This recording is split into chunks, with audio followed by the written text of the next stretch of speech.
to the Easy Conversations podcast for joining me today. We've got quite the topic to cover. And I think for me, I personally, I'm very interested. I think there's a lot of myths or uncertainties around mold when it comes to our understanding of it, and especially some of the risks. And even having an awareness can be very helpful. And I'm sure we'll get into all of that today. But before we get into our conversation, I do want to give you an opportunity to share with the listeners a little bit about yourself, who you are, and what's brought you here today. Yeah, I guess from a high level, I guess you call me a mold expert, I suppose. But you know what we do is we work with people who are having health issues, who have sensitivities that aren't progressing in the way that they would expect it to, working with whatever doctors they're working with. And a lot of times the Mhm. clients that we end up working with, they end up having significant mold issues in their homes. And um, even furthermore, many of these people that we work with, they start working with other inspectors that they find, and there's a challenge in our industry in terms of how an inspection process is executed, and really like high level being able to find the hidden mold, find where it is, and that is really what set us apart, us being We Inspect, which is our company. And it has gotten us to the point where we are now asked to actively train medical professionals at a variety of different international health conferences on how a home assessment really should look. Because a lot of times those doctors, typically in the functional medicine, integrated medicine space, um, they'll identify that they think that their patient is dealing with an environmental exposure through a variety of clinical testing, whether it's inflammatory markers or mycotoxin presence or whatever it might be, genetic mapping, whatever it is. And they know that the environment has to be addressed in order for the person to heal properly and for their protocols to be successful. But they have a lot of challenges in finding people they can refer their patients to, who can ultimately find these problems and remove that root cause from the environment that's ultimately the core trigger of all these different health symptoms that are going on. And so Mhm. that's really where we come in. And very we grew a national footprint very quickly once we started getting in front of these health professionals at these types of gatherings, because they would hear how we go through things, what the process is, the success rates, and all that stuff. And all of a sudden, we started getting referrals from all these doctors all over the country. And what started as a family business in two main areas, and like kind of Southern California and the New York tri-state area, that had been running for 20 years, quickly turn into a full national footprint service company because the demand was so high, right? And the results Mhm. that we find in the process that we have is repeatable, and it identifies these hidden problems consistently. And so, when someone asks, "Hey, what do you do?" Tell me about you. I'm like, I feel like we help people transform their health back to where they want it to be, what their health goals are, by identifying core root triggers in their homes that are ultimately limiting their success, right? And that's really how we Mhm. view ourselves, as like is almost like a functional doctor for your house in a way. Yeah. Yeah. Well, thank you for all that. I appreciate it. And I guess, how does one become a mold It's a expert? it's a great question. Uh, if it was that easy, there'd be more of them, I suppose. Listen, Yeah. I got lucky. I married into a family business that had been doing it for 20 years, right? And to kind of like how that happened, not for me specifically, but for my father-in-law, and then his twin brother. Uh, they had an interest in the environmental space. They had started into it. And then they started realizing that their clients were having a lot of these health things we just talked about. And so instead of them just Mhm. saying, "Hey, we're just going to do what everyone else does," and then they come back and they get these tests in the middle of a room for air samples and rooms and stuff that says there's no problem, they're like, "You know what? There can't be this many people complaining of these things, and then us constantly getting these results to say there's nothing going on. There's got to be something happening here, right?" So what they first Mhm. started doing, and this is again, decades ago, they actually started going to these medical conferences to try to better understand how the environment does impact someone's health. And they would be at these international conferences, which 10, 15, 20 years ago, you might have like 100 people there, right? Now that same conference Mhm. might have 1,500 people there, and then there's 10 times the number of conferences that exist, right? So like it's really like Mhm. snowballed over the last 10 years or so. But they would go into these and they tell us these stories. So like the doctors would ask us, where do you practice? And they'll be like, oh, we're not doctors. And they're like, well, what are you doing here? And then they would explain what they do. And all the doctors are like, oh my gosh, we need you guys so much. And they just kind of realized that Mhm. there was this need that wasn't being served.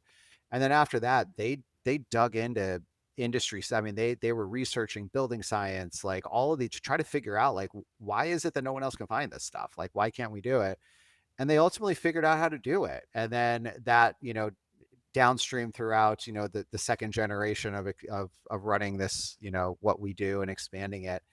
Um, and yeah, I mean, that's kind of the story. Me personally, like I said, I married in, so I didn't know all of this. Mhm. At the time where my first kind of introduction to this came, I was dating who is now my wife. We'd been dating for just a few months, and I had a pipe leak in my ceiling in my apartment that I lived in. And it like a big water leak came into my room, like water came down onto my bed, and this was a big leak. And so I did what everybody does. I called the landlord because you think they know what to do about this stuff. And they come and they stop the leak and they dry the ceiling and they say, okay, you're all good. Well, fast forward a couple months, I wasn't all good, right? I was having cognitive symptoms. I was having like eczema style skin issues on my face and different things. And then Nikki, who's my wife, says to me, she's like, you sound like a lot of the people that my dad works with. She's like, I think you should have him come look at this because I think you have something bigger going on.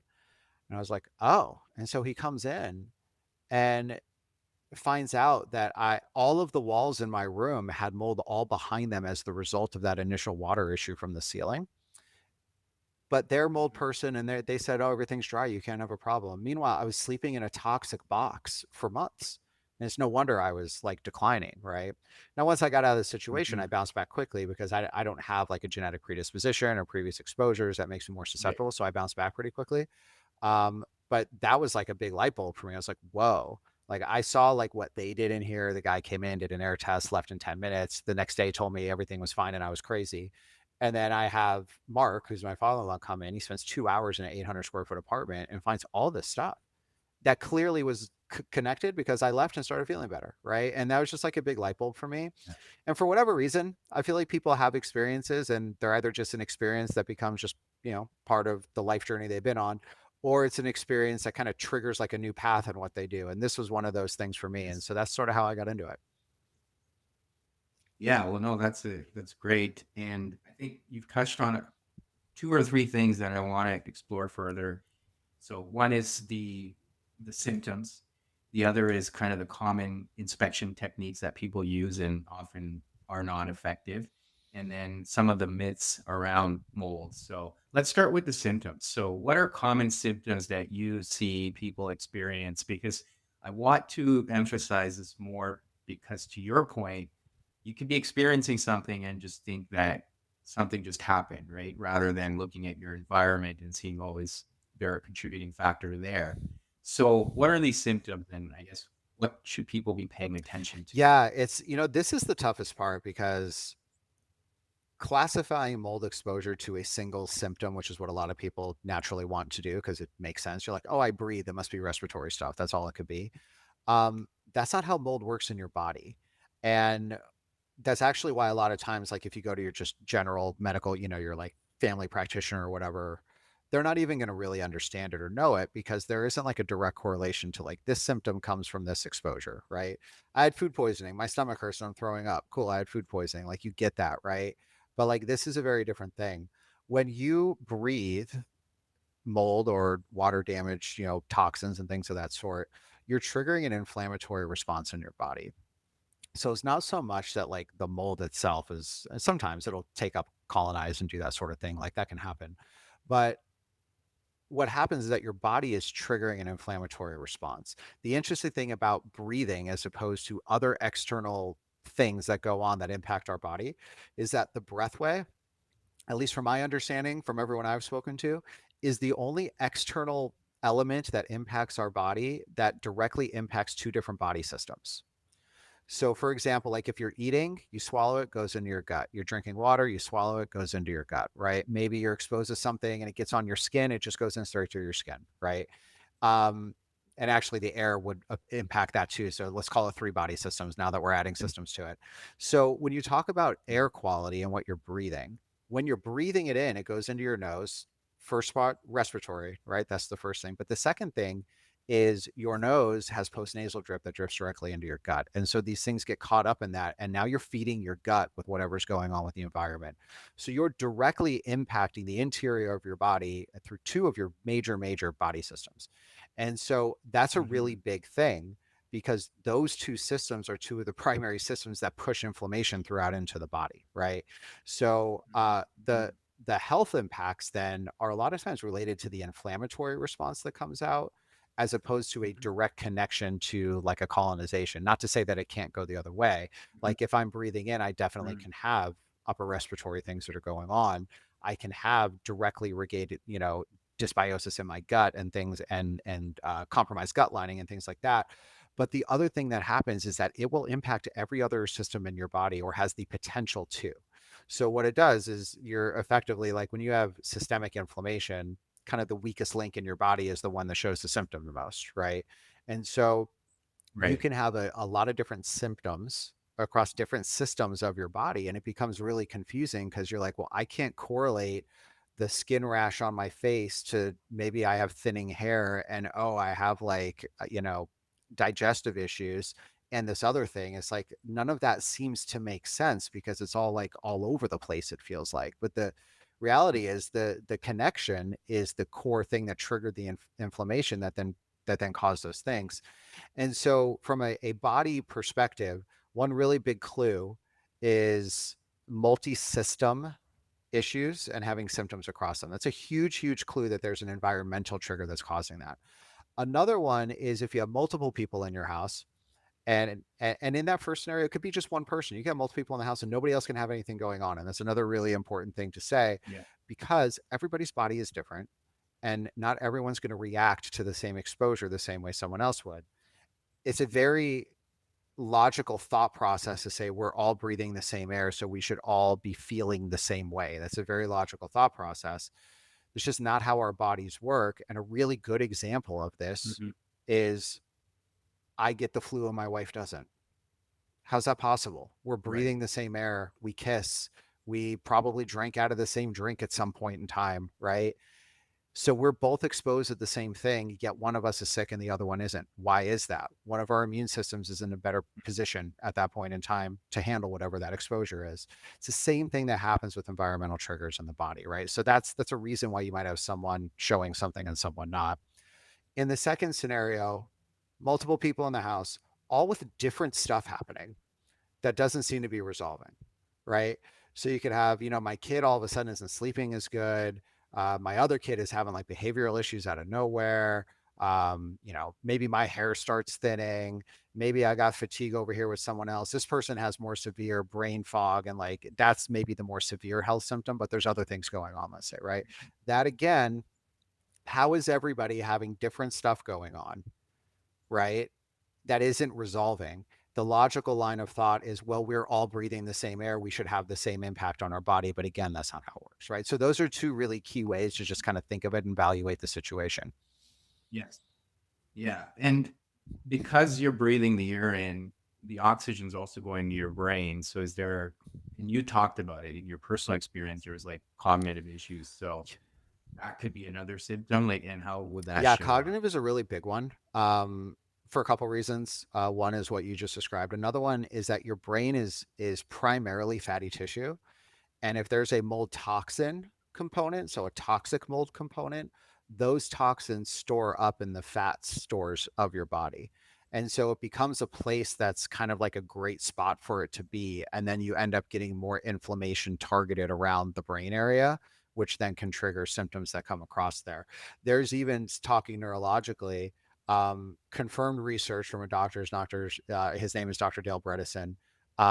He is the uh, he's the founder of Apollo Health, which is a neurodegenerative treatment facility, effectively.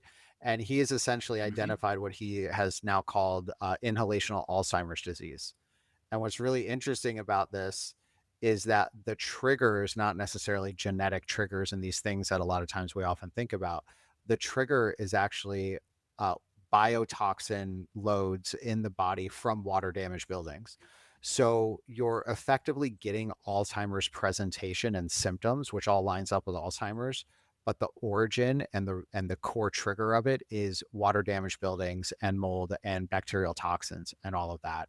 And so they have a program Mm-hmm. that they certify doctors through. It's called Recode. And in that program, they help doctors understand like how to actually reverse cognitive decline. Uh, and this Right. portion of this type of cognitive decline is a really effective one that can be reversed because there's a trigger for it. It's not like this genetic thing that you can't stop necessarily, right? So it's really Yeah. interesting. Going back, there's 3 hours of me training in this Recode certification program. So any doctor that gets certified on how to treat these people, they have to understand the environment so well that I did a 3 hour training within within their certification program in order for them to really Yeah. understand how it all works so they can help guide their patients on the way to get it done properly. Okay. Okay. And then the other thing you touched on was genetic factors or previous exposure. So how does that factor in? Yeah, there's like three main things I would say. I'm sure there's other small things, but I think there's three main things that contribute, like how someone's going to react to something, at least from the mold environmental point. The first piece, there's a genetic component. So 24% of the population, this is research done by Dr. Richie Shoemaker, who's kind of like the godfather of mold illness, if you will. He's like the guy that figured it out in the first place. There's a genetic predisposition that does not allow you to detox environmental contamination. And so what happens is if you're being exposed, typically our bodies naturally detox and we can obviously support our detox, right? But there's a natural process for that. When you have this genetic switch the other way, it's almost like closing the hole at the bottom of the drain, like you put a plug in the tub. And so now the water just fills up, right? And so the load builds, Mhm. builds, builds, builds, and it creates really, really sensitive or significant sensitivities in people that have this because their load is so high. So your genetic makeup is one. Previous exposures is another big piece of the formula. So I like to explain this like this: like if I open my front door, and when I opened my door, someone punched me in the face just out of nowhere. Opened the door, just got stuck in the face, right? Then I closed the Mhm. door. I'm like, holy crap, like that was not good, right? Yeah. I'm I'm gonna need to open the door again. So I go open the door again. I don't necessarily think that someone's gonna be there to hit me because that's not a normal thing. But they're there again, and they're there again, and they're there again. And for 5 years, every time I open a front door, I get punched in the face. I'm going to have this inherent physiological reaction to just the thought of a door. Like it's going to train Mhm. me to be overly responsive to that thing that has proven time and time again to impact me. Right.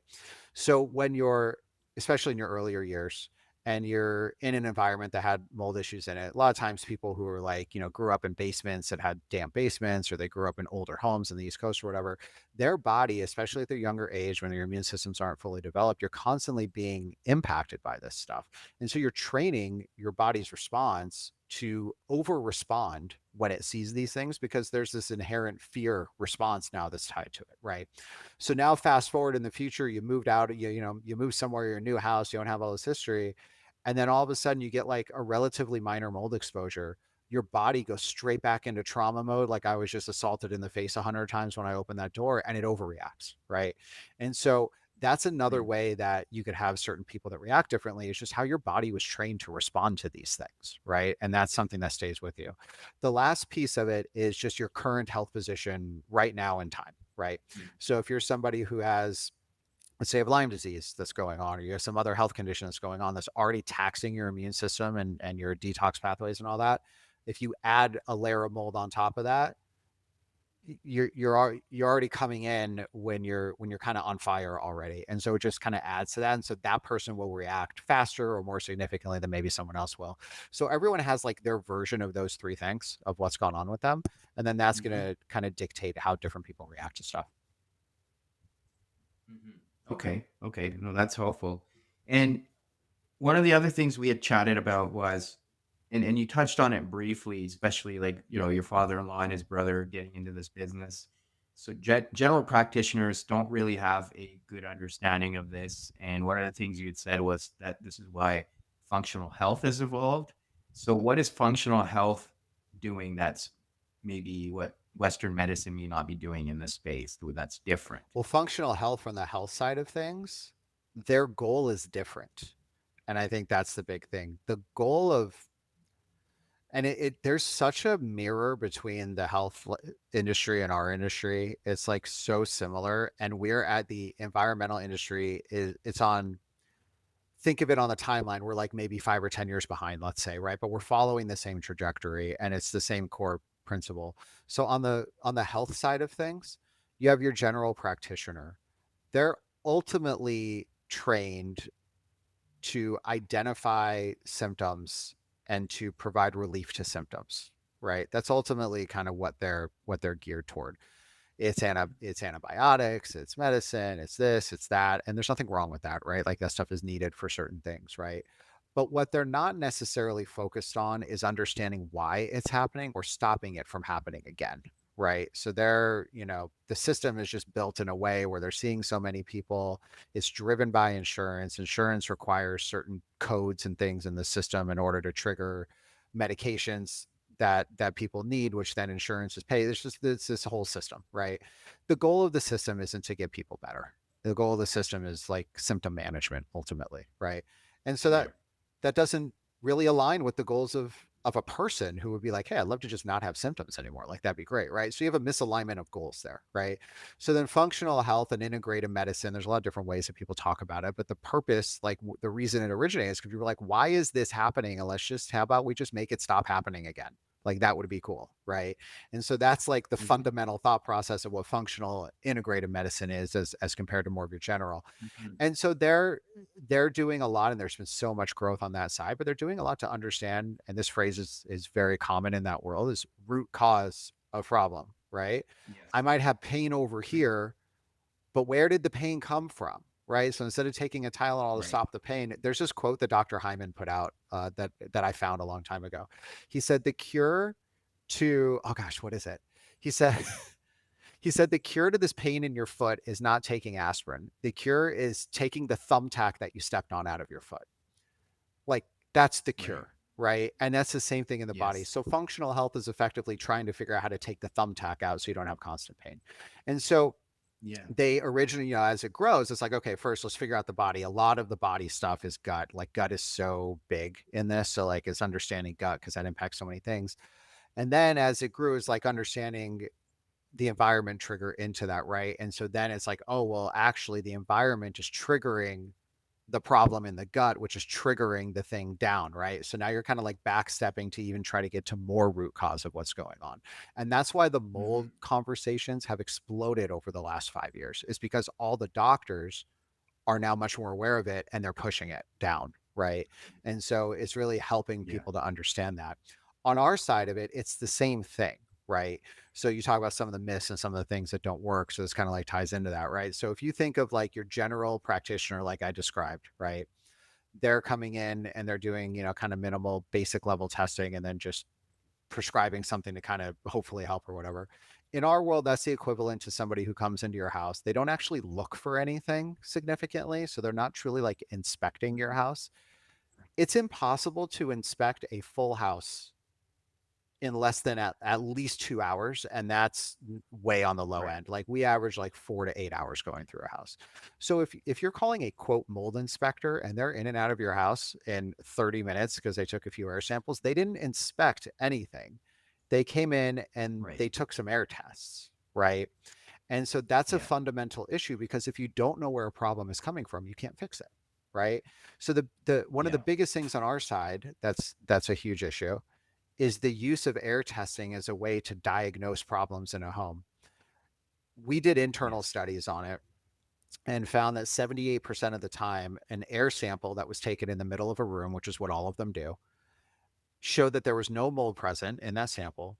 When just 2 to 3 feet away, we also validated that there was mold behind a wall, right? And so what happens is now that person is told roughly 80% of the time that you have no problem, yet there's still problems all Mhm. in the house, right? and they're still being exposed, but they've been given this false sense of security, and it's really detrimental for them, right? So Mhm. testing in that manner is just not effective. Now, the way that you really should be testing is you go straight to where you think the problem is, which makes so much sense if you just talk about it logically, right? Like, hey, I want to find where this thing is, so I'm going to go look where I think the thing is. Not, I want to find where this thing is, so I'm just going to walk into the room briefly and just look around for 3 seconds and leave. Like, you're not going to find the thing. But if you go look where the thing is supposed Mhm. to be, oh, hey, I found the thing, right?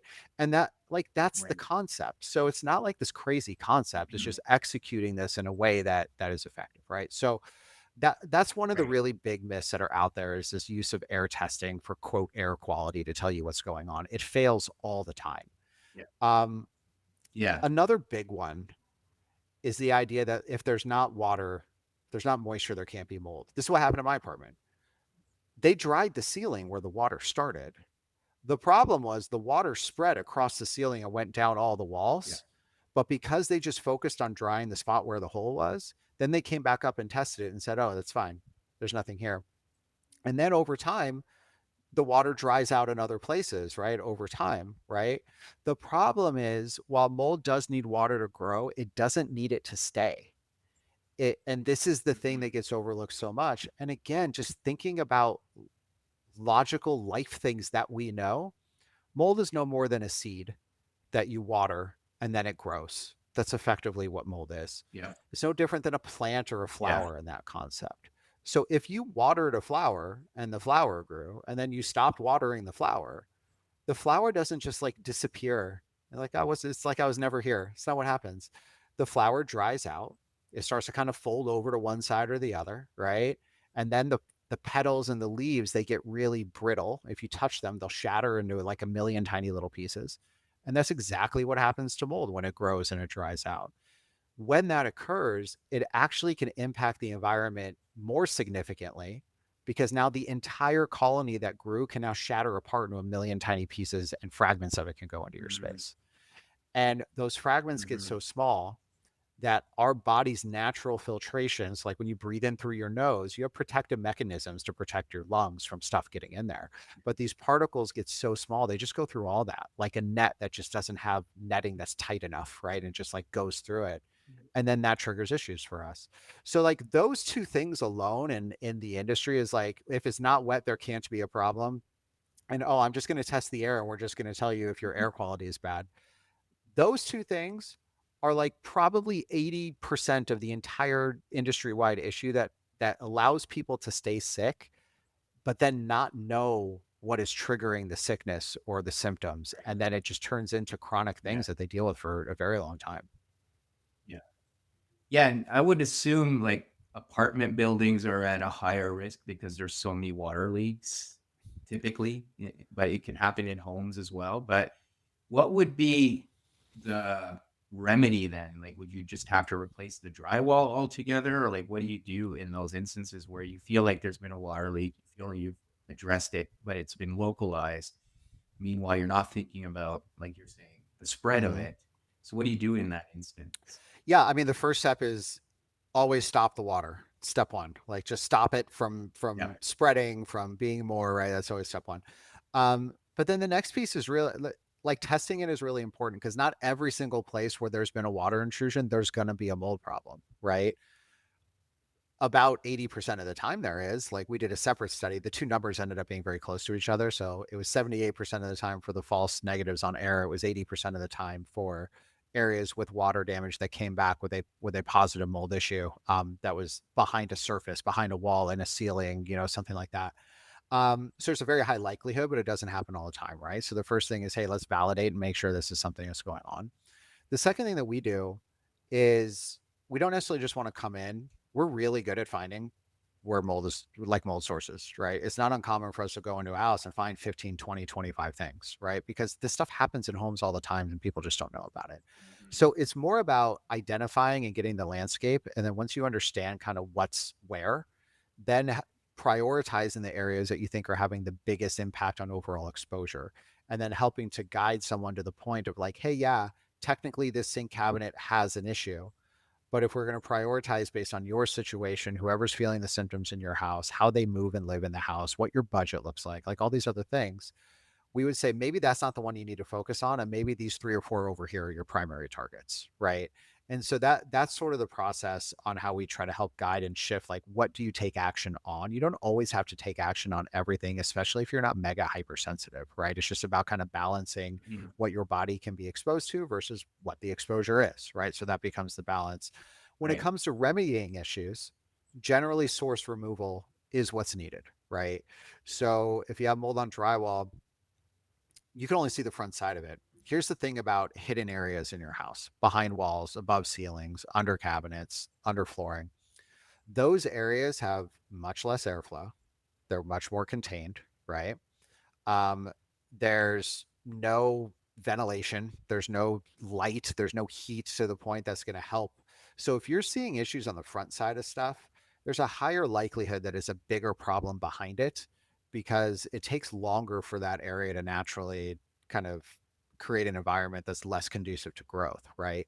And so a lot of times, like, oh, we're just going to clean the wall, or we're going to clean this or whatever. That's almost like just addressing the tip of the iceberg, and then the Titanic thinks, "Oh, Right. there's no iceberg. I don't see it." And then they crash into it and goes down, right? And it's the same concept. So I would rather people do it the right way, but be really focused about which areas they're doing the right way, right? To maximize the return on their spend, if you will, as opposed to trying to address everything in a kind of haphazard sort of way, which isn't really going to have a positive overall impact. And they're still going to spend money on doing that approach, and it just won't really work.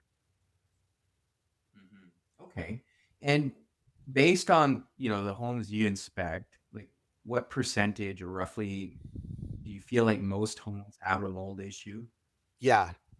So this is where it gets tough, because someone's listening. I'd be like, Brian just said every house has a mold problem, which effectively every house has a mold issue, right? It's not that.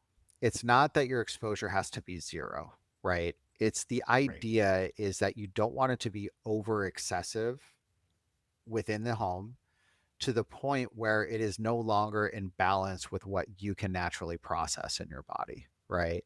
So Mhm. certain people are going to be fine being in a certain environment. Now, would I like every environment to be really clear and clean? Sure, that's actually just going to better support your lifestyle and your health and your health span moving forward and all that stuff. It's only going to benefit you. Um, the idea though is to not to get to mold zero, it's to get to like mold effective, mold needed, mold minimum, like whatever it is for the person who's there. And it's different for different people, right? But yes, Yes. everywhere is going to have issues. So it becomes really important. And especially if you have kids, if you have elderly, people in your house, or if you're someone who has other health issues that are going on, it's a much, much bigger concern at that point. All three of those examples are one of the three things I talked about at the top, right? Kids, this is your Right. initial exposure that creates that reaction in the future. Elderly, they have Yeah. a whole bunch of other stuff going on, and then you add this on top of it, and it becomes a big problem. And if you're the person in the middle who's sensitive for some reason, you may have a combination of those things, or the genetics, or whatever's going on. So it is really, really important that it's being understood and minimized as much as it can. And then the level of aggressiveness or comprehensive nature you take in your actions, mirrors, kind of the need of the individual. Yeah. Yeah, absolutely. And the other thing you had mentioned was you can get at your own at home test kit.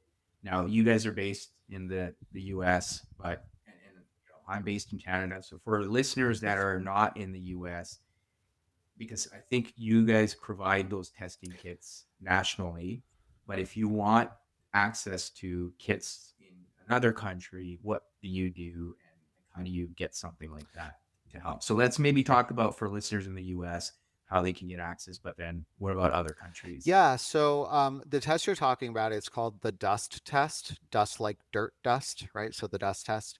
Yeah. Um, it's a screening test that you could do in your house as a starting point, right?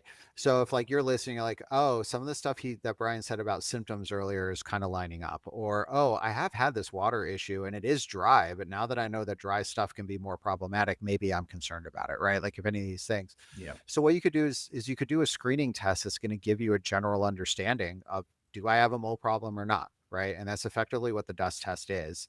Um, when the results come back on that, what it's doing is it's looking at a panel of 36 mold species that the EPA identified as the most prevalent in homes in a study that they did in the 2000s timeframe. And Mhm. then what we overlay on top of that is effective a few things. One, like a scoring system that effectively lets you understand how your home may compare to others. Where because we inspect has done inspections, right? So we have kind of visibility into different sides of things to understand like what means problems in homes. So, we created a scoring system to help kind of give some clarity for people on like how bad is my place? Is there a problem, and sort of how bad is it?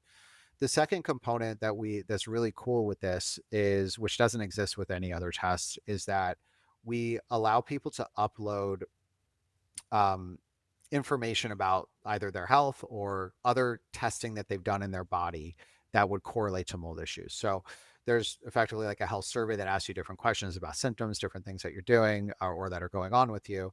Or you can upload, let's say you did a urine mycotoxin test or other tests that have correlations to mold. You can upload those results. And off of those, what we'll do is we'll correlate whatever's in the house based on your specific information. So not only are you getting like this broad scope of like, yeah, the mold load in my house is high or elevated or whatever, but you're also getting an understanding of exactly like what's happening with you and the mold types in the house that are potentially triggering that and how that's kind of all working in tandem. And that allows somebody from a high end screening level of things to be able to say, hey, I now see that there's issues in here and they are tied to my health issues. I can see that. Now I really should decide, do I want to dig in and figure out what's going on in this house? Or have I Mhm. been on the fence about moving anyways? And this is the thing that puts me over or whatever it might be. Right. And so it's a really, really awesome screening test. It's the dusttest.com. You can get that. Um, we're working on international shipping and things for that right now. Mhm. So depending on whenever this happens, that might be available, depending on when that happens. Um, the the other side of it, if you were going to be doing it in a different country, um, the study that the EPA in the U.S. did was called the study is called ERMI, Environmental Relative Moldiness Index. That's what the study was. There are certain labs that will run that species panel for you. You're not going to get the interpretation that's tied to like how we built everything because we connect all the dots on the back end, but it'll at Yeah. least give you like a general feel of what's going on. Yeah. And when you're doing these at-home inspections, like, are you just looking at, if I were to do it myself, are you looking at specific areas or are you kind of doing it all around your home? Like, how do you know where to look for? Yeah, yeah, no, it's a good question. So, we're going through the whole house, right? Your whole house is connected. Okay. You may not hang out a lot in the laundry room, but when the air comes out of the laundry room, moves down the hall, it doesn't know the floor plan of your house, right? So like it can move and so it's really important that we're assessing an entire home to get a good feel for things. The I joke around, I say this a lot, but it's actually 100% the truth on top of it. The secret to this whole thing is to actually go into a house and not look for mold at all. That's the secret. That's what a lot of mold inspectors do. They go in and they look for mold. Most mold is hidden. If you go in looking for mold, you're not going to find it because you're not going to, it's going to be hiding from you. You're not going to find it. Then you say, oh, you don't have any mold problems. The way that we go in is that we focus on the precursor to mold. The precursor to mold is water damage.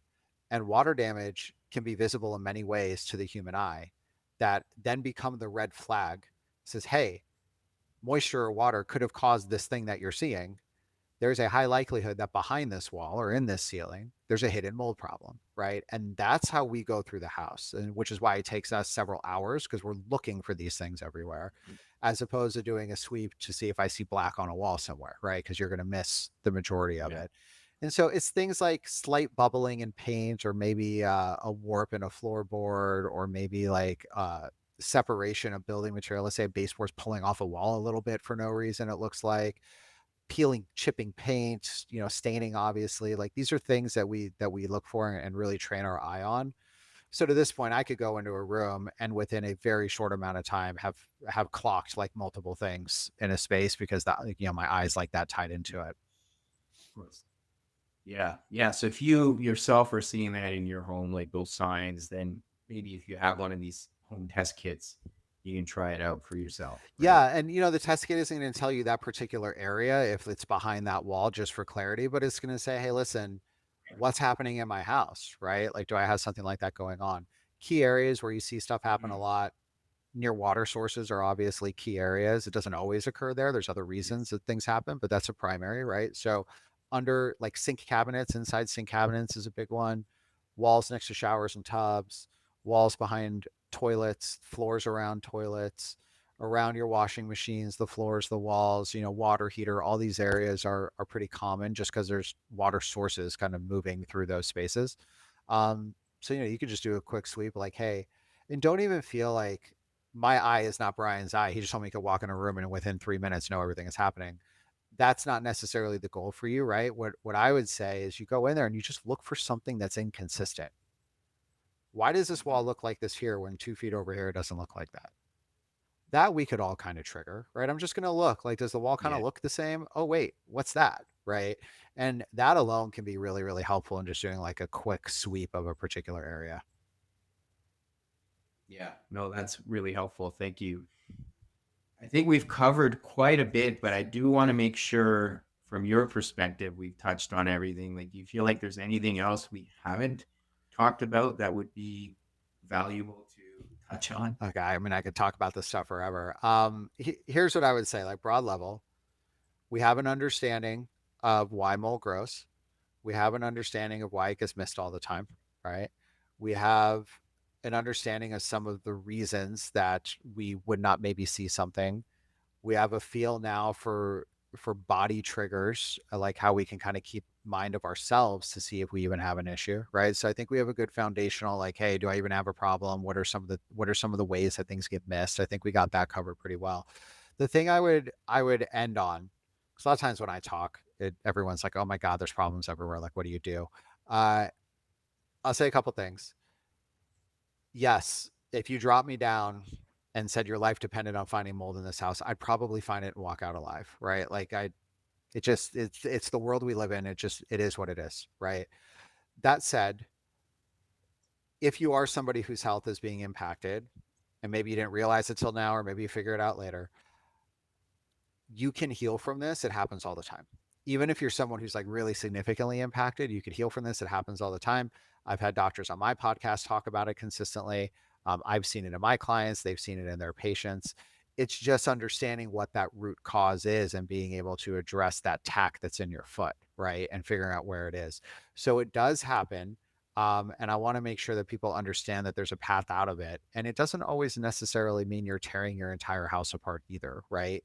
By being able to be really targeted in areas that you focus, sure, you might have to have some level of investment in removing some walls or some build back or something. But by really targeting it, you can get the biggest bang for your, effective buck, if you will, and see improvements. Um, and yeah, I want my goal for you guys listening coming out of this is to be more aware of something that, in my opinion, is one of the biggest silent contributors to chronic illness that there is. You breathe 20,000 times a day. Every breath you take, it either serves you or it hurts you. There's no middle ground. Mhm. Breath is meant to bring oxygen in, that serves you.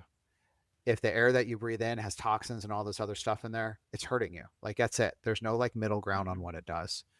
You breathe the Yeah. equivalent of like a backyard swimming pool every single day. That's the equivalent of volume that you breathe into your body. Imagine looking in your pool in your backyard, and instead of being crystal clear, it's like full of green toxin. And you were told every day I have to drink this thing.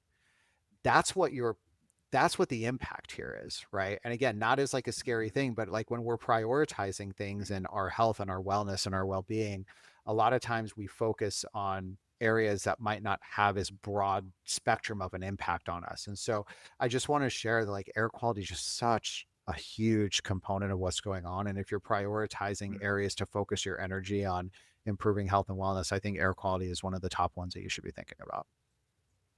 Yeah. Yeah. No, that's great. I appreciate you sharing that.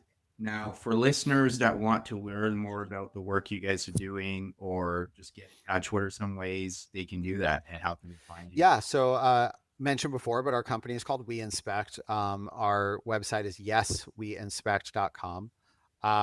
You can go there if you're interested in like what an inspection would look like, for your situation and how it would work or not work, we do free calls around that. So you there's a button, click a button, get a free call, talk with my coaches, and there you go. Um, my Instagram has a lot of stuff on it in like short form. It's at Mold Finders. There's a lot there. And then I have a podcast too. It's Mold Finders Radio. It's almost 200 episodes at this point. There's a lot in there. So like if you're wanting to kind of dig into things, I go into all kinds of stuff. Also have health experts on that talk about environmentally acquired illness and all that stuff. So there's a lot there. Mhm. Yeah, and I'm assuming people can find specific details on even if they've got symptoms. There, I'm sure there's like episodes on that as Oh well. yeah, there's episodes around a lot of the major symptom sets that occur, and just how it impacts the Mhm. body. There's more home focused, there's more body focused, so there's a good mix between there. Awesome. Great. Well, we'll put all of that in the show notes. But Brian, thank you again for coming on and enlightening us today with this mold issue that we find ourselves in. Right. So, but like you said, it's not all doom and gloom. We can find a way to remedy it at times. So I appreciate all of that. Absolutely, thank you.